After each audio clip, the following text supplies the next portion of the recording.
మాజీ మంత్రి అంబటి రాంబాబుకు న్యాయస్థానం బెయిల్ మంజూరు చేయడంతో గుంటూరులోని ఆయన నివాసం వద్ద వైసీపీ శ్రేణులు సంబరాలు జరుపుకున్నారు.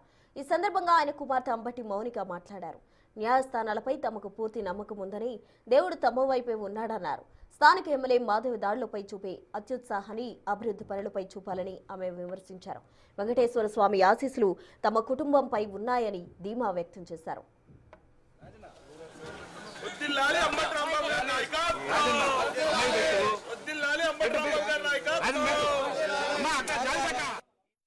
అంబటి రాంబాబు గారికి కోర్టు బెయిల్ మంజూరు చేయడం జరిగింది. మేము అనుకున్నట్టుగానే దేవుడు మా యందు ఉన్నాడు, అన్ని గమనిస్తున్నాడు.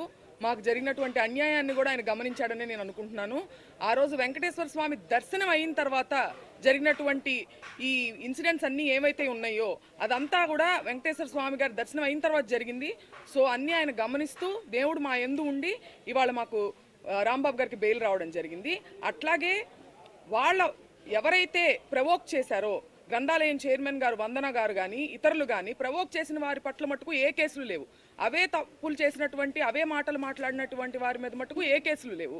వాళ్ళకి స్టేషన్ బెయిల్ ఇచ్చేసి పంపించేయడం జరిగింది. దాడి చేసిన వాళ్ళు ప్రవోక్ చేస్తే నోరు జారినందుకు ఇతరితర కేసులు పెట్టి ఒక కేసులో బెయిల్ వచ్చినప్పటికీ ఇంకా రిమాండ్ ఎక్స్టెండ్ చేసే ప్రయత్నంలో పీటీ వారెంట్లు వేసి మమ్మల్ని ఇబ్బంది పెట్టే ప్రయత్నం చేసినప్పటికీ ఎవ్వరూ దేవుడికి మించిన వాళ్ళు కాదు. న్యాయ వ్యవస్థ మీద మాకు నమ్మకం ఉంది. ఇవాళ ఆయనకి బెయిల్ వచ్చినందుకు మేమందరం చాలా ఆనందంగా ఉన్నాం.